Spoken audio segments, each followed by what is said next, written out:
Hey friends, my name is Steven with Leviathan Snakes, and this is Aries. He's being a little shy right now. And today we wanted to talk a little bit about the Instagram algorithm. So I'm a little bit biased when it comes to social media marketing because that's what I do for my day job.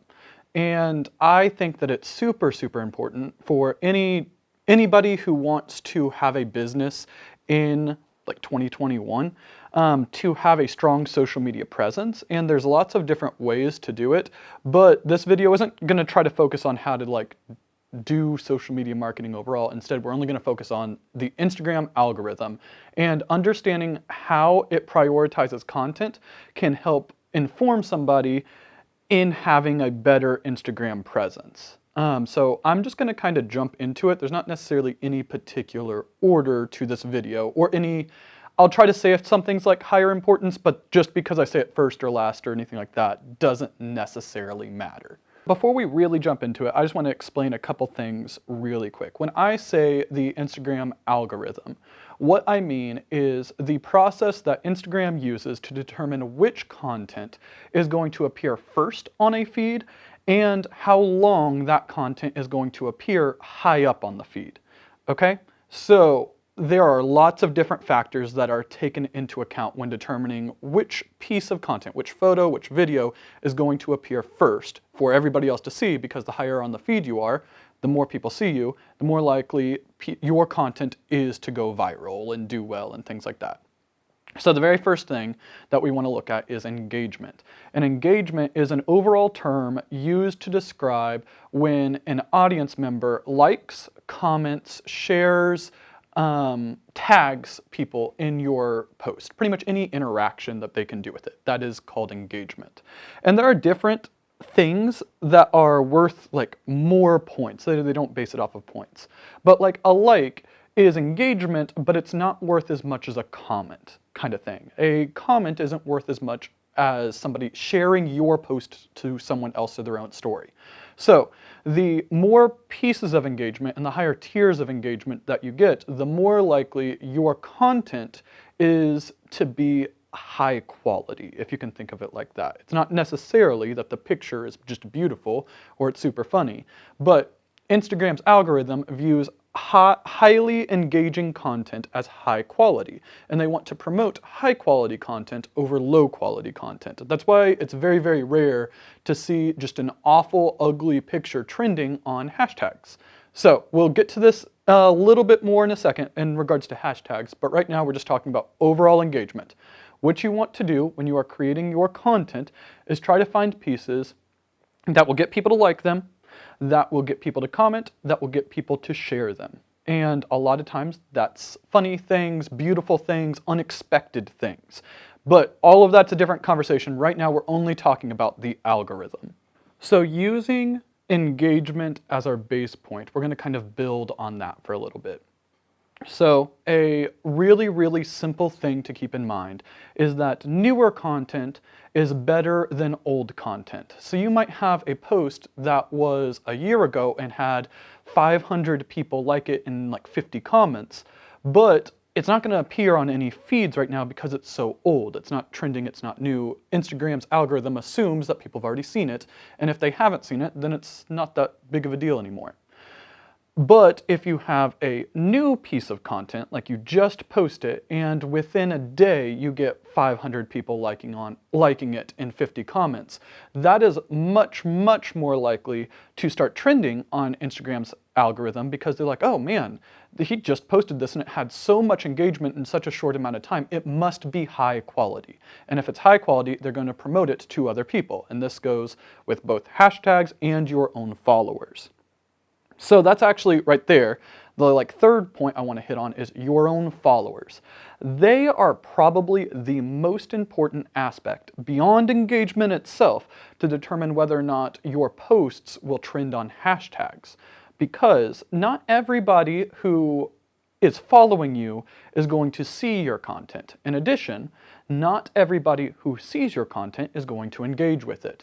And if Instagram sees that whenever you post something, barely anybody who sees your content and is already following you is engaging with it, then that means that the people who care about your profile enough to follow you don't care what you're posting, so it's obviously not high quality. And if it's not high quality, then they're not going to promote it to other people. They're not going to have it start trending on hashtags. So there are a couple, I wouldn't say popular, but common social media practices that actually actively hurts your efforts to have that high quality, high engagement on within your own followers. And this, the one I'm going to say most is follow for follow. I do not believe that any legitimate brand should follow for follow, okay? Everybody has probably heard of it, but just in case you haven't, the concept is that you will follow another account as long as they follow you back. And the problem with this is that when you do it, neither account is invested in the other. They are literally only doing it to get a higher following count. And because they are not invested with each other, they are way less likely to engage with each other's content. And if Instagram sees that the majority of your followers that see your posts are not engaging with your content, then you are producing low quality content. And because of this, they will not let it trend, or it will be very, very hard for it to trend on a hashtag. And hashtags are how you find like new followers, not just the people that you've already interacted with. So there are some like common things that happen. We've seen a couple where it's like following train. It's like you get a message and there's like 5 people on it, and it says to follow those 5 people, take the last one off and put your account there, and then send it to like 20 people or something like that, essentially like chain mail. And we don't think this is a good idea at all, because you are doing essentially a follow for follow. And if you are not having your followers engage with you on a consistent basis, then your account is essentially garbage in Instagram's eyes, and they don't want to produce low quality content. I don't mean to be offensive to anybody who's done this before. It's how Instagram tries to ensure that their platform generates communities rather than like fake numbers that don't actually mean anything, and then nobody uses their platform and it dies. So trying to mitigate those kind of behaviors is why Instagram prioritizes accounts that have a high percentage of their own followers engaging with their content over accounts that don't. On a slightly related topic to it, but it's called relationship, is how Instagram prioritizes content. And this is not so much for hashtags, this is for within your own following feed, as well as anybody who's following you. So relationship determines on how close the other person is to like your account, like essentially a best friend, a family member, things like that. And if there is a very close relationship, Instagram is much more likely to display your content to those who have a close relationship with you. And close relationship is often judged based off of engagement. It is also judged based off of like shared tagging. So if you're tagging the same people over and over in like the same pictures, they will assume, it has to go both ways. It's not just you tagging everybody. Both people have to be tagging each other. They will assume that you probably are friends or family members and you live close to each other. So whenever you post something, they're going to make sure that at least that person sees it too, because it's probably important to them. In addition, your direct messages. If they see that there is a lot of direct messages going between 2 different accounts, like so for one of ours, we really like JJ Ball Pythons, and we talk to them a lot through DMs and whatnot. So when we post something, it is very likely that whenever JJ Ball Pythons gets on their Instagram, they're going to see our post on their feed because we interact so much. Same with us. If he posts something, we're going to see their content as well. So this is important because a lot of times people think that you post content and then that's it. And they don't think about the community aspect of Instagram. And that's really important for ensuring that your content gets seen by your followers. And if your followers see your content and they engage with it, that's what's going to let you start trending on hashtags. One last thing is, at a certain point, if nobody is, I wouldn't say nobody, if someone hasn't engaged with your content for a long time, Instagram will assume that they don't want to see your content anymore. And they might still be following you, but whenever you make a post, it's going to be so far down on their feed that they never scroll far enough to see it.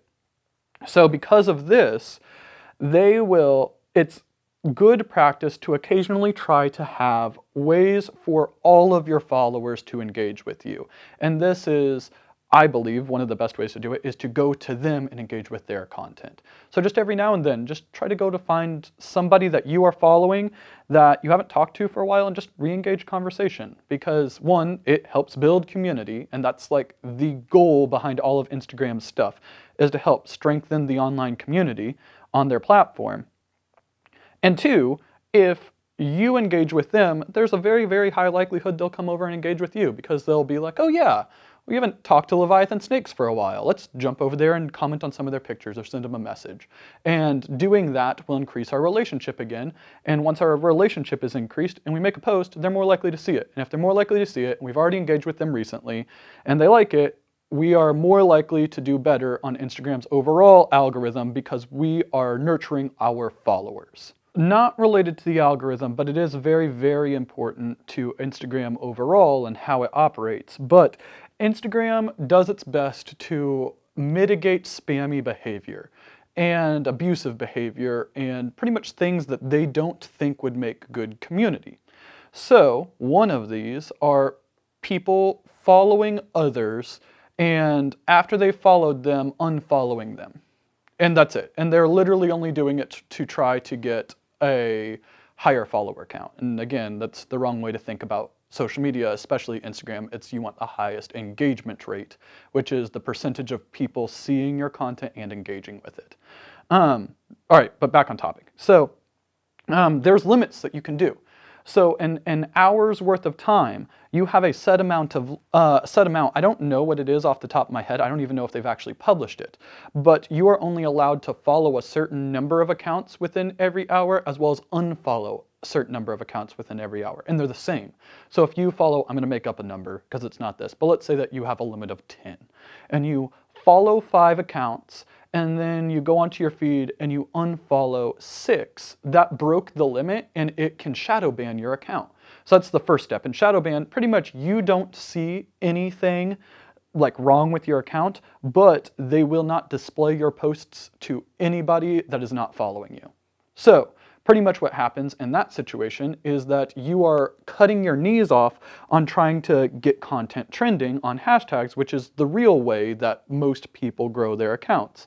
That and social media outreach.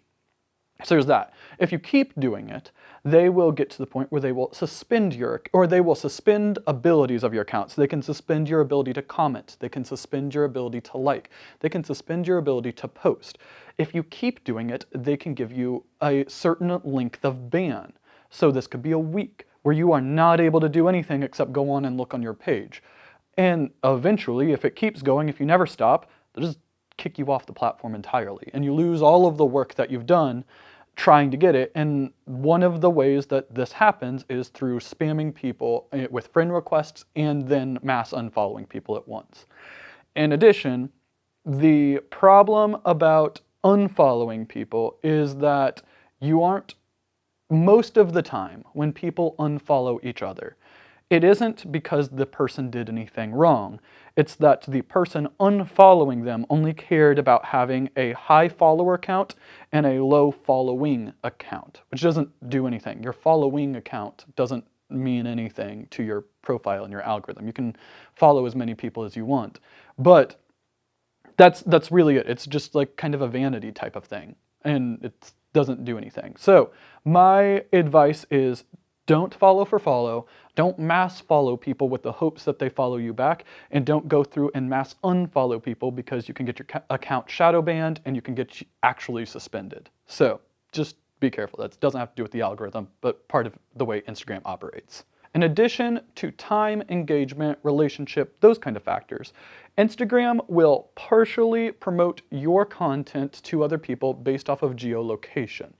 So if your content is tagged to be in South Carolina, which is where we live, and we are in South Carolina as a user and it's starting to gain traction, we may see it early as suggested content Because you live nearby. And if you live nearby, there's a higher likelihood that we may know each other or that we're willing to engage with you because we have some kind of common connection. So that's part of it. You don't have to put geotags on whenever you are posting content, but it can help if you're comfortable with that. So really simple way to help boost your own engagement or boost your own reach, which then can hopefully get you greater engagement later on. The next thing that I want to talk about beyond like just little minor factors is hashtags. And hashtags are the most important thing when it comes to finding new audiences. So everybody knows what a hashtag is, but it's very surprising is a lot of people don't know how they actually work. So you know that if you like put a hashtag, people who are following that hashtag can find your posts on that kind of thread. I know it's not Reddit and everything, but same concept. So what happens with hashtags is that you have millions of people posting content to the popular hashtags. And because there are millions of people posting content, it becomes incredibly competitive to get on the top part of the hashtag. You can get on the recent easy because that's just chronological order. But to get on the top part, which is actually how content starts trending, you have to have really, really high engagement. Or you have to have a really, really high engagement rate. That's the key there. It's not engagement overall. It is your engagement rate. So this is going super simplified because it wouldn't work like this, but it can. Let's say you have 1,000 followers, and of your 1,000 followers, 300 see your post, okay? It reaches 300 people, has 300 impressions, whatever you want to call it. Of those 300, 30 of them like it, okay? So you have 1,000 followers, you get a post that gets like 30, 50, 60, 70. It's about average. That content is not going to start trending. It's just not. It's not a high enough engagement rate at that 30, 50, 60%, or 60 likes. I think I may have said upvotes earlier. I don't even know if I did or not. But at 30, 50, 60 likes, it's not enough to start trending on a hashtag with 5 million people posting to it. Instead, what's going to end up happening is your followers are going to see it, and then because it never starts trending on hashtags, or it barely trends on hashtags, not really anybody else is going to see it, and then you never break beyond your own initial audience. And this is what happens a lot when you see accounts that have been like killing it and just grinding at it for years, and they're still around like 500, 1,000, 2,000 followers without like really any significant growth. It's like they might get onesies and twosies here and there. And it's because they are not able to reach enough people outside of their own follower group to get their content to grow. So what you do is instead of having 1,000 followers and trying to jump on the hashtag like snakes or something like that, which I think has like 8 million people posting to it. So instead of trying to immediately jump there, you want to focus on a smaller hashtag first. So you start getting that 30, 50, 60 likes within your own follower group, and you might be able to start trending on one that has a hashtag like Snake Mom that has 50,000 people posting to it. It's still a lot, and it's still a significant accomplishment to start trending on it, but it is way more likely that you can trend on Snake Mom with 1,000 followers than it is for you to trend on Snakes that has 8 million people posting to it. So let's say you start trending on Snake Mom and your content is killer and it does really well on Snake Mom. Now, not only are you trending within your own follower group, so your own people are going to see it more often because it's trending on Snake Mom too. And all of those people may possibly come over to your account and help you grow, and they may engage with the content. And as they engage with the content, this is where the snowball effect happens. You want to have about 3 to 5 of those smaller hashtags where it's about 10 to 50,000.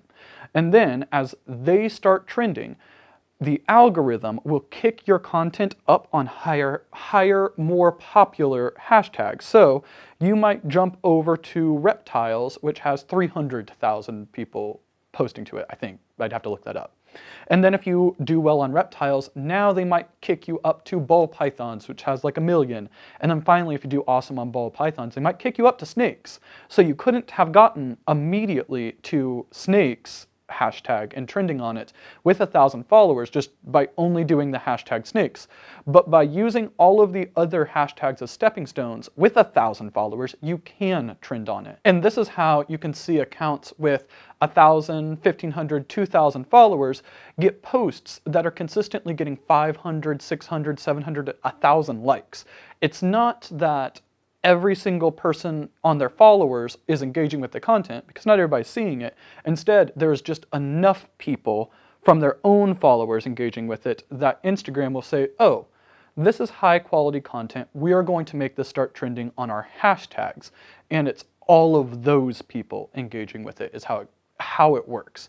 And once you have a lot of people engaging with your content all at once, if you have some really good call to actions, like this is maybe biased, but our giveaway. So we're doing a giveaway right now on Instagram for once we hit 3,000 followers, we're giving away 3 t-shirts. And all you have to do to enter it is like the post and follow us. So if you have some of those really strong call to actions, as new people come to your page because they're seeing it from a hashtag, they are way more likely to like, because they already like your content enough to go to your page, they are way more likely to follow you, and if they follow you, you grow your audience. But the key is, you don't want followers as a number. You want followers who are willing to build a community with you, because it's that community, that engagement, which is what makes successful social media platforms. I know this has been a lot of information, and I probably rambled quite a bit, and probably haven't even been looking at the camera much either. I hope you enjoyed it. If you did, please like and subscribe to our YouTube channel. We are just starting out. And if you're not doing anything on February 18th, Thursday at 9:30 p.m. Eastern Standard Time, we are doing a live with Green Room Pythons, and they're awesome. You should definitely check out their YouTube if you haven't done so already. Thank you guys again, and we will see you next week.